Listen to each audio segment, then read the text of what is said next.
il serait peut-être temps de faire un petit bilan lecture. Bon, on va pas se mentir, ça fait très longtemps que j'en ai pas fait un.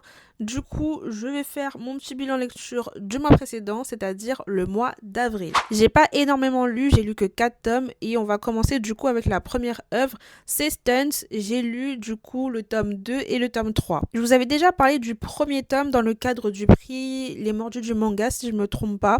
Et je vous avais dit que j'avais beaucoup aimé cette première œuvre. Faut savoir que c'est une œuvre qui est en 3 tomes.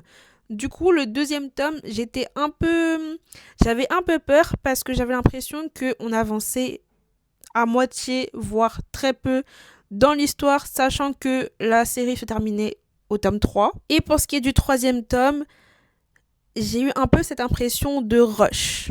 Voilà. Je vais pas trop rentrer dans les détails parce que je vous prépare une vidéo review au sujet de ce manga, mais c'est globalement ce que j'ai pensé des 2 derniers tomes. J'enchaîne du coup avec Emacha, avec le tome 29 que j'ai lu durant le mois d'avril. Faut savoir que j'ai repris ma lecture de Emacha, enfin, et je suis tellement à fond, mais je vous en reparlerai le mois prochain quand je vous ferai mon petit bilan lecture du mois de mai. En tout cas, pour le tome 29, qu'est-ce que j'ai à dire? C'était un tome vraiment intense. De toute façon, ce qui se passe autour de ce tome-là, c'est intense.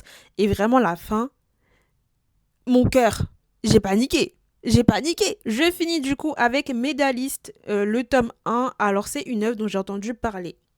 Une œuvre qui m'a intriguée. Et il faut savoir que le patinage artistique, ça m'intéresse quand même un peu.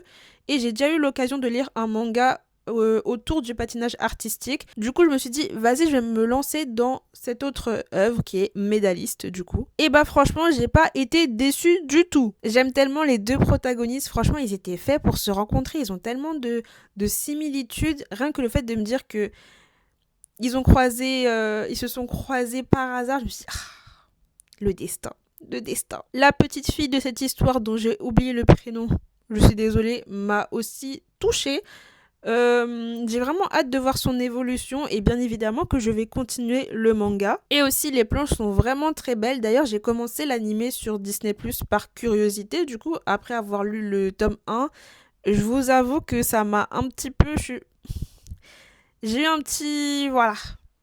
Je sais pas, ça m'a un petit peu déstabilisée. Je pense que je préfère rester sur le manga. Après, je tenterai les autres épisodes à voir. Mais j'avoue que je préfère le manga rien que pour la beauté des planches. N'hésitez pas à me partager en commentaire vos dernières lectures manga.